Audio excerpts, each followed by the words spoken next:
vez, que a graça e a paz de nosso Senhor e Salvador Jesus Cristo estejam convosco, que Deus abençoe também a todos que nos acompanham através da internet. Eu convido os irmãos a abrirem a palavra de Deus no livro do profeta Isaías. Isaías, capítulo 41. Diz assim a palavra do Senhor: Calai-vos perante mim, ó ilhas, que os povos renovem as suas forças. Cheguem-se e então falem, cheguemo-nos e pleiteemos juntos. Quem suscitou do Oriente aquele a cujos passos segue a vitória? Quem fez que as nações se lhe submetam e que ele calque aos pés os reis, e com a sua espada o transforme em pó, e com o seu arco em palha que o vento arrebata. Persegue-os e passa adiante, em segurança, por uma vereda que seus pés jamais trilharam. Quem fez e executou tudo isso? Aquele que desde o princípio tem chamado as gerações à existência. Eu, o Senhor, o primeiro, e com os últimos eu mesmo. Os países do mar viram isto e temeram. Os fins da terra tremeram, aproximaram-se e vieram. Um ao outro ajudou, e a seu próximo disse: sê forte. Assim, o artífice anima ao ourives, e o que alisa com o martelo ao que bate na bigorna, dizendo da soldadura: está bem feita. Então, com pregos fixe o ídolo, para que não oscile. Mas tu, ó Israel, servo meu, tu Jacó, a quem elegi, descendente de Abraão, meu amigo, tu a quem tomei das extremidades da terra e chamei dos seus cantos mais remotos, e a quem disse: tu és meu servo, eu te escolhi e não te rejeitei. Não temas, porque eu sou contigo. Não te assombres, porque eu sou teu Deus. Eu te fortaleço e te ajudo e te sustento com a minha destra fiel. Eis que envergonhados e confundidos serão todos que estão indignados contra ti, serão reduzidos a nada, e os que contenderem contigo perecerão. Aos que pelejam contra ti, busca-los-ás, porém não os acharás. Serão reduzidos a nada, e a coisa de nenhum valor os que fazem guerra contra ti. Porque eu, o Senhor, teu Deus, te tomo pela tua mão direita e te digo: não temas, que eu te ajudo. Não temas, ó vermezinho de Jacó, povozinho de Israel, eu te ajudo, diz o Senhor, e o teu Redentor é o Santo de Israel. Eis que farei de ti um trilho cortante novo, armado de lâminas duplas. Os montes trilharás e moerás, e os outeiros reduzirás a palha. Tu os padejarás, e o vento os levará, e redemoinho os espalhará. Tu te alegrarás no Senhor, e te gloriarás no Santo de Israel. Os aflitos e necessitados buscam águas, e não as há, e a sua língua se seca de sede. Mas eu, Senhor, os ouvirei. Eu, o Deus de Israel, não os desampararei. Abrirei rios nos altos desnudos e fontes no meio dos vales. Tornarei o deserto em açudes de águas e a terra seca em mananciais. Plantarei no deserto o cedro, a acácia, a murta e a oliveira. Conjuntamente porei no ermo o cipreste, o olmeiro e o bucho, para que todos vejam e saibam, considerem e juntamente entendam que a mão do Senhor fez isso e o Santo de Israel o criou. Oremos. Senhor, obrigado pela privilégio e oportunidade que o Senhor nos concede de meditarmos na Tua palavra. Que ela venha cumprir, Senhor, o propósito que o Senhor deseja nesta tarde. E que o Senhor fale aos nossos corações.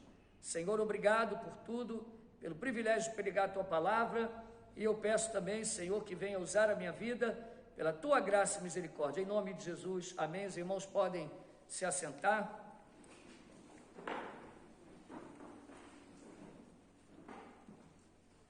Meus irmãos, nós acabamos de ler um texto que está no livro do profeta Isaías.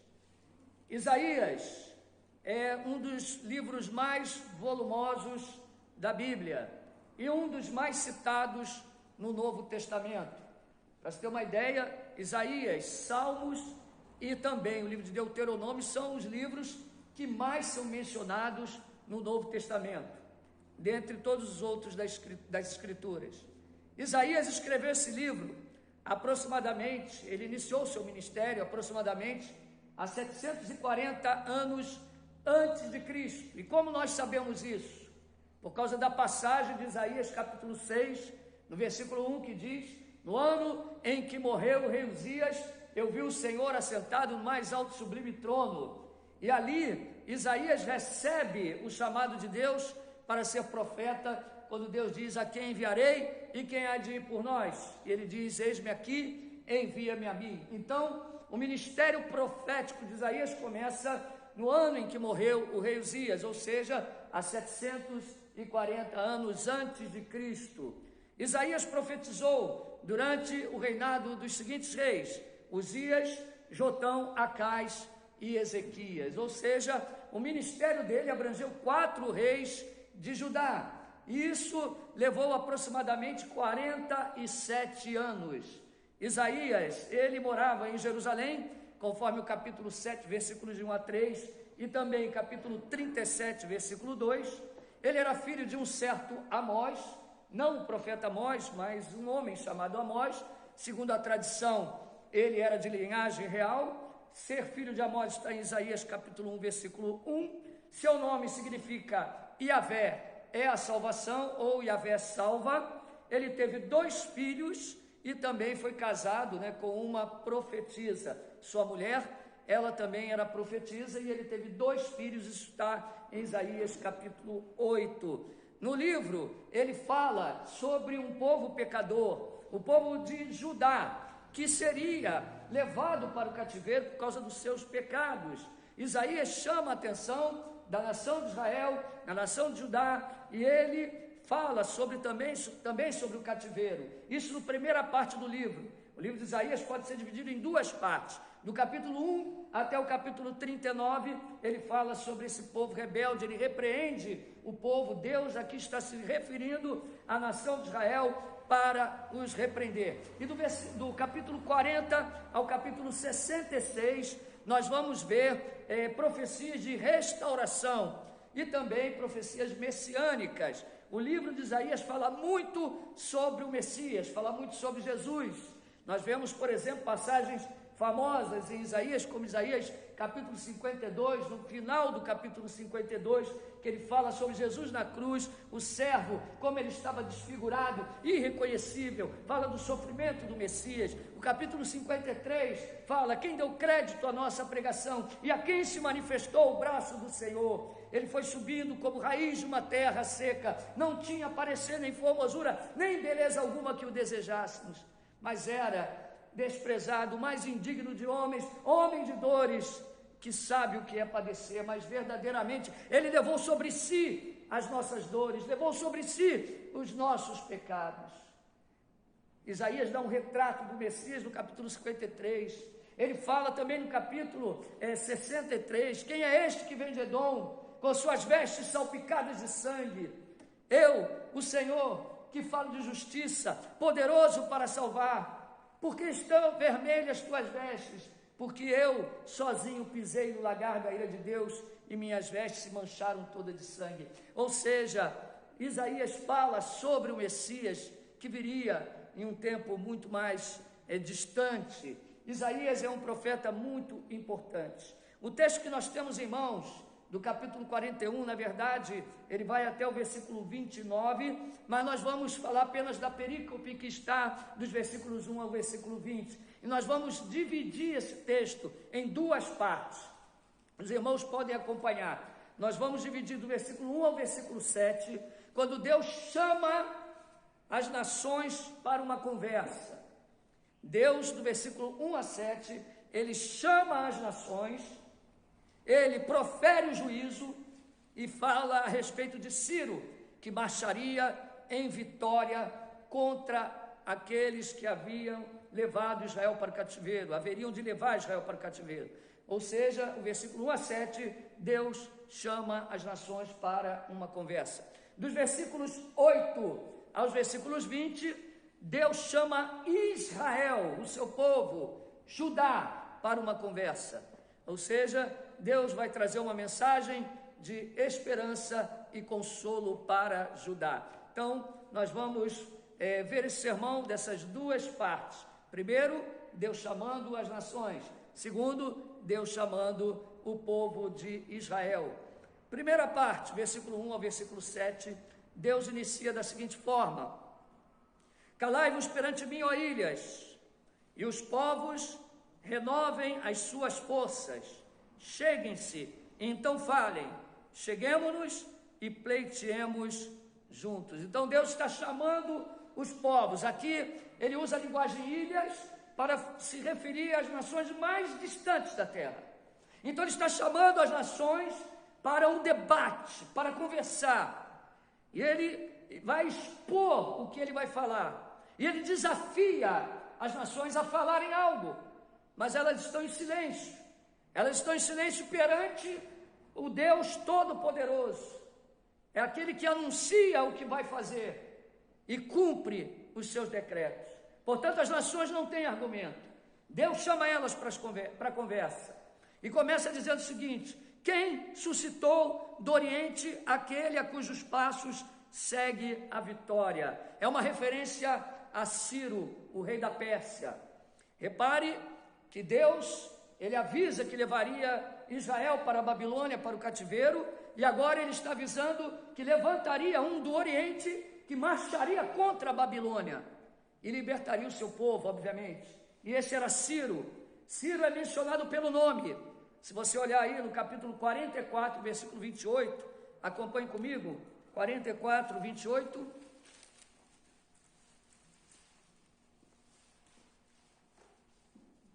Diz o seguinte: que digo de Ciro, ele é meu pastor e cumprirá tudo o que me apraz. Que digo também de Jerusalém, será edificada e do templo será fundado. O capítulo 45, versículo 1, também menciona Ciro pelo nome.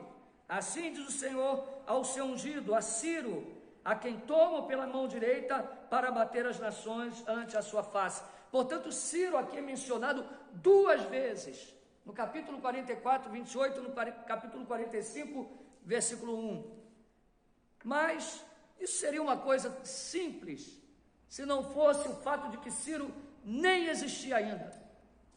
Ele nem havia nascido, nem no ventre da mãe ele estava. Ele nasceria muito tempo depois. Isaías não estaria vivo quando Ciro nascesse. Mas Deus chama Ciro pelo seu nome.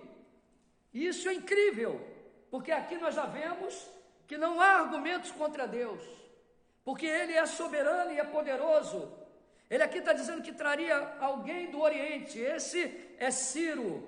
Devemos considerar a posição geográfica da Babilônia, ou seja, Ciro viria do norte. Ele viria marchando, e Deus pergunta: quem trouxe ele? Essa pergunta é dirigida às nações: quem está fazendo isso?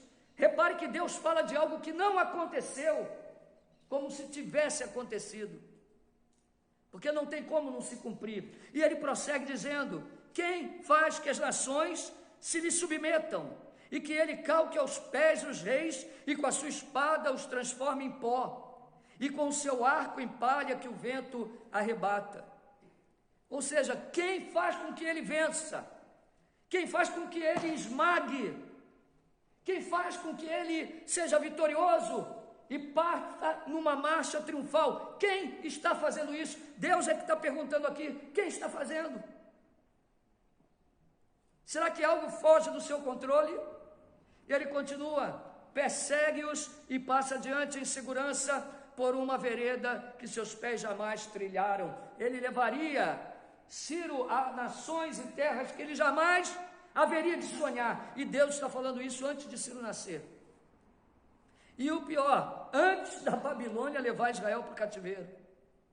Bem antes, Deus já está falando o que vai acontecer. Então ele desafia as nações: eu farei isso.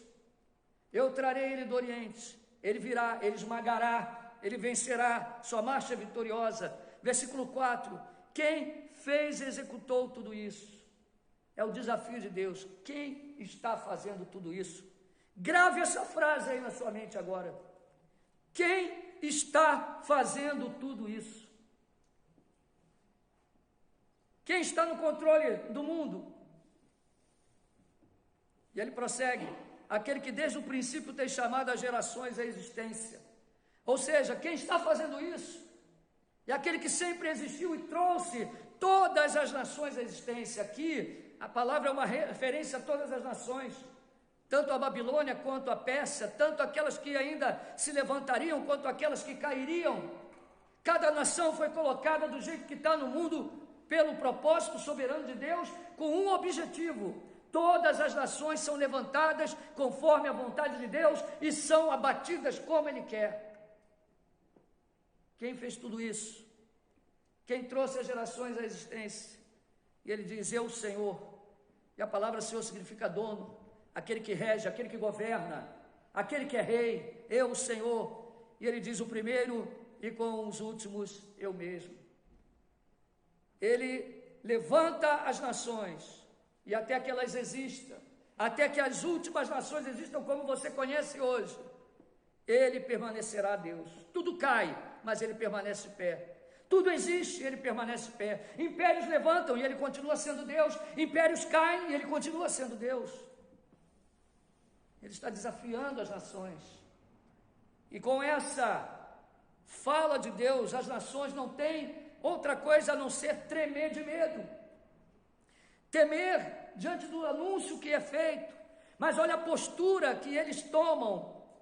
É o que o Senhor relata nos versículos 5 e 6 e 7 também.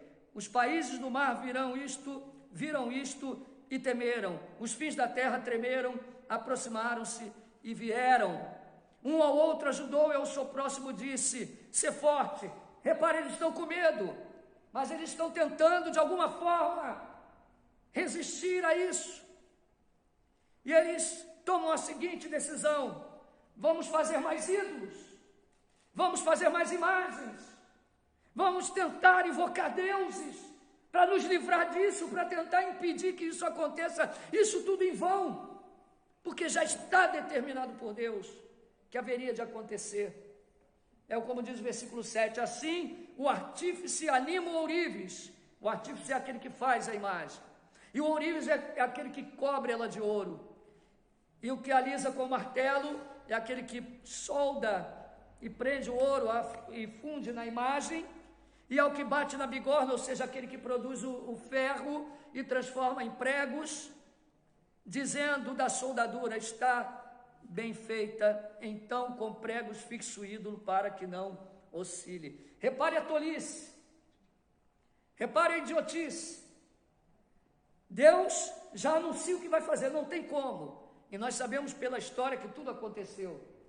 Ele é aquele que diz que vai fazer e realmente faz. Ele decreta e cumpre o decreto.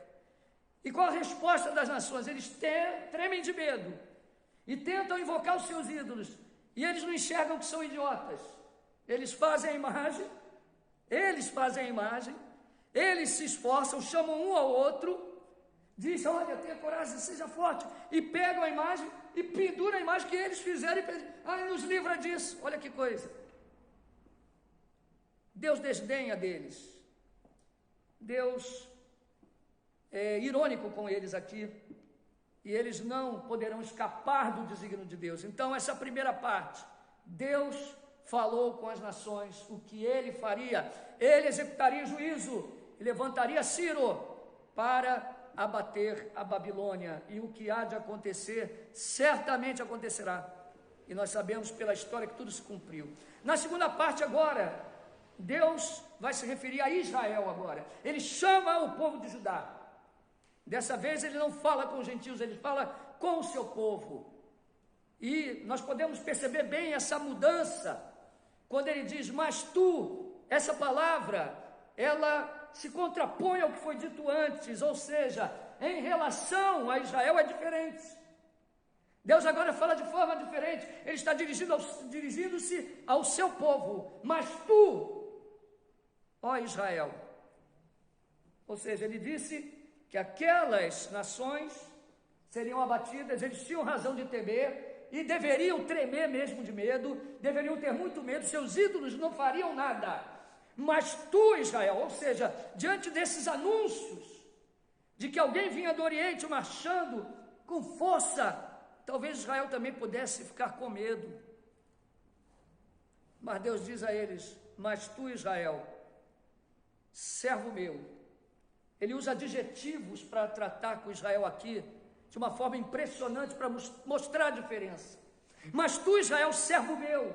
Primeiro ele chama eles de servo, e servo aqui não é só aquele que está debaixo do jugo do Senhor, mas nos dá a noção daquele que está perto, é aquele que está próximo do seu Senhor para executar a sua vontade, para atender ao seu chamado e para ser enviado com um propósito. Portanto, Israel é o servo do Senhor. E ele prossegue dizendo, não somente servo, mas ele diz, tu, Jacó, a quem elegi. Israel era o eleito do Senhor, foi eleito por Deus. Aquele povo foi escolhido. Mas interessante que ele faz a referência a Jacó, para lembrar da eleição de Jacó. Amei a Jacó e aborreci a Esaú. E por que ele faz essa menção?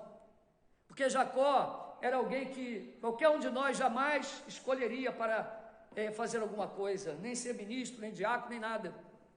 Porque Jacó era um enganador, passou a perna no irmão, enganou o pai, ele era um mentiroso. Jacó, se fosse o dia de hoje, nós chamaríamos ele de 171. Jacó era o verdadeiro roleiro. Mas foi a ele que Deus elegeu, foi a ele que Deus escolheu e transformou a vida daquele homem. Então Deus está lembrando ao seu povo, olha, eu sei quem vocês são. Com vocês é diferente, Israel, meu servo, Jacó, quem eu escolhi. E ele continua dizendo, descendente de Abraão, meu amigo. Então agora Deus parte para uma coisa ainda mais profunda e para um relacionamento mais de amor intenso. Ele vai além de Jacó e atrasa 2 gerações e vai a Abraão. Agora ele cita Abraão. Ele diz, vocês são descendentes de Abraão, meu amigo. Vocês são o povo da aliança, o povo que eu fiz aliança com Abraão, meu servo, para o qual eu disse, olhe para as estrelas se puder, assim será a sua descendência, em ti serão benditas todas as nações da terra. O que Deus está falando com Israel aqui é que eles não deveriam temer aqueles rumores, porque com eles era diferente. Vocês são meus servos, vocês são meus eleitos, são o povo da aliança. Versículo 9, Deus não para aí, ele continua, tu a quem tomei das extremidades da terra e chamei. Veja bem, ele está lembrando a Israel, primeiro uma referência a Abraão. Abraão foi chamado, pai dos hebreus, foi chamado de Ur dos caldeus. Ele estava numa terra onde havia muitos ídolos, ele era um idólatra como todos eles. Uma terra distante, mas Deus chama Abraão para uma terra que ele nem conhecia, e o seu chamado para Abraão foi um chamado irresistível, e Abraão vem, sem saber nem para onde ia. Então, Deus está dizendo, eu chamei vocês de uma terra distante, e vocês ouviram a minha voz. Fui eu que os trouxe, mas também lembra eles do chamado do Egito também. Por várias vezes Deus chamou esse povo, quando estava exilado no Egito, Deus os chamou. Inclusive o Evangelho de Mateus cita isso, do Egito, chamei meu filho. Israel foi chamado, assim como seria chamado da Babilônia também. Eles deveriam guardar essa profecia quando tudo acontecesse, quando eles estivessem no cativeiro, eles deveriam lembrar que havia uma promessa de libertação e não deveriam temer esse que vinha do Oriente. Deus vai falar isso com mais clareza à frente. Chamei dos seus cantos mais remotos, e a quem disse, tu és o meu servo, eu te escolhi e não te rejeitarei. Agora ele acrescenta algo, ele diz, eu te chamei, tu és meu servo, eu te elegi e não te rejeitarei. Aquele que é eleito não é rejeitado. Deus diz aqui: eu te elegi e não te rejeitarei. Israel poderia pensar que Deus o abandonou, que Deus esqueceu-se dele, mas não, Deus está dizendo: eu não esqueci de vocês, eu não os rejeitei. Ainda que estivesse acontecendo aquilo tudo, ainda que estivessem passando por todas aquelas dificuldades, e aí Deus começa a falar uma série de exortações e incentivo com a palavra não temas, que é repetida aqui várias vezes. Ele diz, por que ele falou tudo isso? Ele começa, não temas. As nações estavam com medo, os ímpios estavam com medo, mas ele está dizendo a Israel, não temas. Tu és meu servo, eu te escolhi, eu te remi, eu te chamei. Tu és descendência de Abraão, meu servo, povo da aliança. Não temas, eu te escolhi e não te rejeitei. Não temas. Olha que maravilha escutar isso de Deus. Não temas, porque eu sou contigo. As notícias eram ruins. Alguém vinha marchando do Oriente. Alguém que esmagaria, que pisaria, que quebraria. Mas Deus diz ao povo dele, não temas, porque eu sou contigo. Não te assombres. O assombro está ligado ao terror, ao medo. Mas Deus está dizendo para o povo dele, não te assombres, porque eu sou o teu Deus. Eu te fortaleço, te ajudo e te sustento com a minha destra fiel. Deus é aquele que te sustenta, que te ajuda e fortalece, bem diferente dos outros ídolos. Lembra que eles chamavam um ao outro morrendo de medo, vamos fazer imagens, vamos fazer ídolos, e penduravam, eles trabalhavam, faziam o ídolo que não podia livrar eles. Mas em relação a Israel, Deus disse, eu te ajudo. Era Deus que trabalhava pelo seu povo, não era eles que faziam o seu Deus. Ele prossegue dizendo, eis que envergonhados e confundidos serão todos que estão indignados contra ti. Serão reduzidos a nada, e os que contendem contigo perecerão, serão envergonhados. A vitória viria. Aos que pelejam contra ti buscá-los-á, porém não os acharás, serão reduzidos a nada, e a coisa de nenhum valor os que fazem guerra contra ti.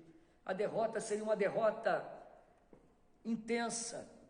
Eles seriam reduzidos a nada, os inimigos da nação de Israel, do povo eleito, dos servos de Deus, seriam reduzidos a nada. Eu queria fazer uma pergunta aqui, nessa tarde. Quantos já ouviram falar em Saddam Hussein? O grupo da manhã teve menos pessoas, porque eram mais jovens, mas muitos também já ouviram. Saddam Hussein. Quem ouviu falar na Operação Tempestade do Deserto? Tempestade no deserto, já ouviram falar? Vou contar um pouco para vocês. Saddam Hussein foi um ditador do Iraque. O Iraque corresponde a onde era a Babilônia. E um dia Saddam Hussein disse, olha, eu vou erguer a Babilônia de novo. Mas Deus disse que a Babilônia seria reduzida a nada. Saddam Hussein tentou o empreendimento, reerguer a Babilônia, mas George Bush entrou em guerra contra o Iraque e literalmente choveu fogo do céu, e todas as redes de televisão no mundo inteiro transmitiram ao vivo a tempestade no deserto, o fogo caindo sobre a Babilônia. Serás reduzido a nada. E quando diz nada, o que Deus fala certamente se cumpre. E ele prossegue dizendo, porque eu, Senhor, versículo 13, teu Deus, te tomo pela tua mão direita e te digo, não temas, que eu te ajudo. Aqui é um relacionamento que nos lembra o relacionamento de pai e filho, quando o pai pega o filho pela mão e o conduz para que ele não caia. Te tomo pela mão direita. E novamente ele diz, não temas, que eu te ajudo. O versículo 14, novamente, não temas, E agora ele diz: ó vermezinho de Jacó, povozinho de Israel. Isso nos lembra o Salmo 22, versículo 6, quando Jesus disse: eu sou verme, não homem. Todos que passam balançam a cabeça e meneiam e zombam. Jesus ali estava mostrando a sua situação de fragilidade ali na cruz. Então aqui Deus está mostrando, a palavra vermezinho de Jacó não é uma ofensa. Ele está mostrando a fragilidade de Israel. Mas ele está dizendo: povozinho de Israel, vermezinho de Jacó, eu te ajudo. Ao contrário dessa fragilidade, ele é o Senhor que ajuda. Ele diz o Senhor: eu te ajudo, vermezinho de Jacó, povozinho de Israel, eu te ajudo, diz o Senhor. E aí ele usa mais um termo, ele diz: e o teu Redentor é o Santo de Israel. A palavra Redentor fazia com que Israel, ao ler esse texto, lembrasse da lei, do Pentateuco, da Torá. E eles lembravam que o Redentor era a pessoa que resgatava os bens que foram confiscados ou tomados por causa de uma dívida de um irmão mais pobre. Então o judeu que tinha condições deveria ter obrigação de redimir o seu irmão, de pagar a dívida e resgatar. E o pior, às vezes a dívida era da própria vida. Às vezes o judeu se vendia como escravo. Às vezes eles se vendiam ou eram capturados e eram escravizados. E os irmãos que possuíam condições tinham obrigação de resgatar o seu irmão que era escravizado e dar liberdade a ele. Então quando Deus diz aqui: eu sou o teu Redentor, eu te comprei. Em outras palavras, você é meu.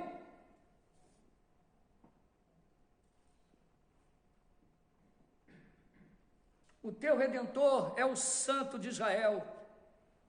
Ao contrário do vermezinho, do povozinho, ele é o Santo, ele é o poderoso. Ele, o dono de Israel, é o Senhor Deus.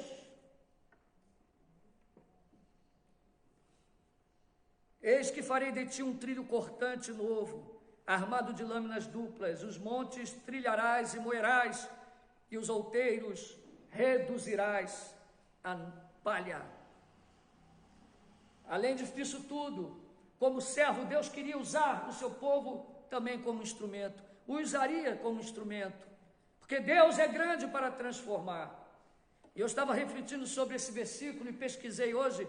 O preço do ferro em maio estava aproximadamente $90, que daria mais de R$500. O preço do ferro cru, seco, em tonelada. Mas ninguém faz nada com ferro cru e seco se não trabalhar ele. Portanto, para você transformar o ferro em barra, isso é muito trabalhoso e difícil. Fazer barra de ferro é difícil. Portanto, torna o produto mais caro ainda. E quando vai transformar em ferramenta e arma, é mais caro ainda. E para fazer essa transformação, o ferro tem que ser levado ao fogo. Ele tem que ser batido, modelado, levado ao fogo, esfriado, bate de novo, e aí produz a ferramenta. Quando Deus diz que Israel era o trilho dele, Deus está dizendo que está trabalhando neles com toda aquela situação, para que eles sejam usados como um instrumento do Senhor. Eles deveriam confiar em Deus. Isso nos lembra também Apocalipse, no capítulo 2, no versículo 18 em diante, a carta a Tiatira, que foi o nosso devocional desta manhã, quando Deus promete ao vencedor que regeria com ele, que reinaria com ele com cetro de ferro. Nós vemos aqui que Deus, ele tem promessas gloriosas ao seu povo. No versículo 16 a 19, ele está encerrando, ele diz o seguinte: tu os padejarás e o vento os levará, o redemoinho os espalhará, e tu te alegrarás no Senhor e te gloriarás no Santo de Israel. É motivo de alegria esse Deus, é motivo de alegria este Senhor que nos guarda e poupa o seu povo. Os aflitos e necessitados buscam águas e não há, e a sua língua se seca de sede. Mas eu, Senhor, os ouvirei, eu, o Deus de Israel, não os desampararei. Abrirei rios nos altos desnudos e fontes no meio dos vales. Tornarei o deserto em açude de águas e a terra seca em mananciais. Plantarei no deserto o cedro, a acácia, a murta e a oliveira. Conjuntamente porei no ermo o cipreste, o olmeiro e o bucho. Deus promete florescer aquele povo. Ele promete a vitória. Eles não deveriam temer. Isso tudo tinha um objetivo.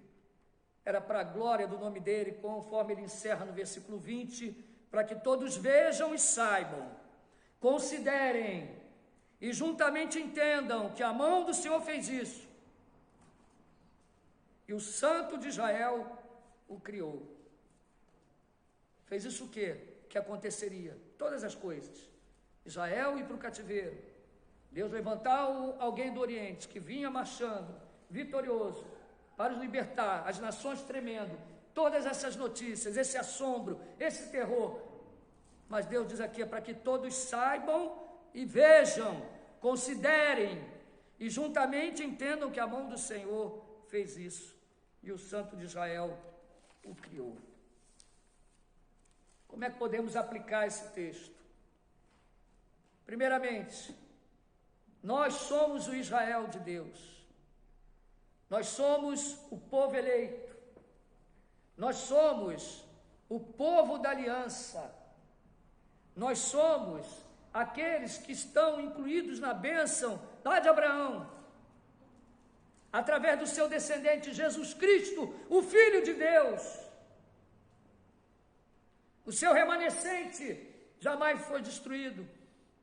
Deus vem preservando o seu povo ao longo da história.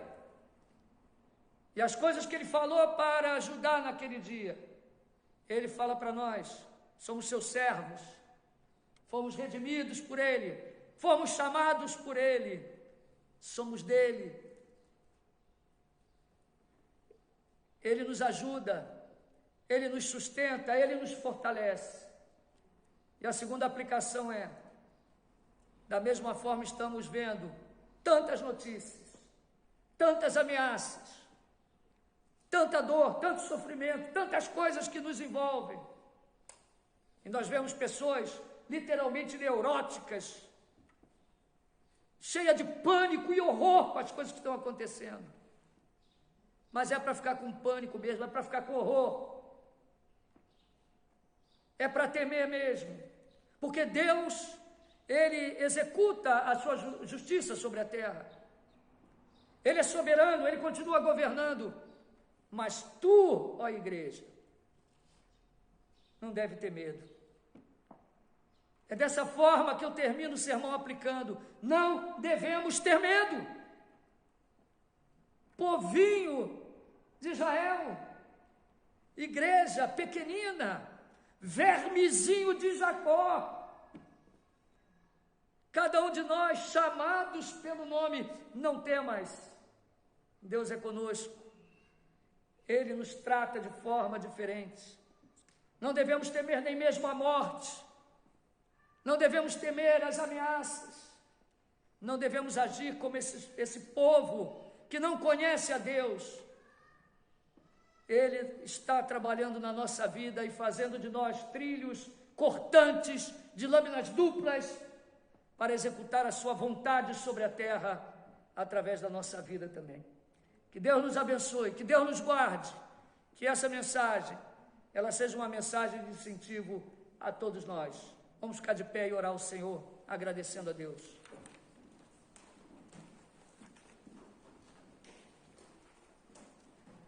Senhor Deus, Tu és o mesmo, Tu não mudaste até hoje.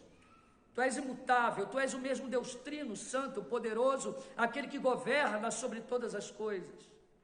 Portanto, que todos nesse dia, tanto nesta tarde, quanto aqueles que verão este vídeo à noite, que considerem, que entendam que é o Senhor que fez tudo isso, que é o Senhor que está fazendo tudo isso e nada escapa do teu controle. Portanto, que não venhamos a temer, Senhor, que venhamos a confiar no Teu nome, porque Tu és grande, Tu és soberano, Tu és o Senhor, o Santo de Israel, e não mudaste jamais.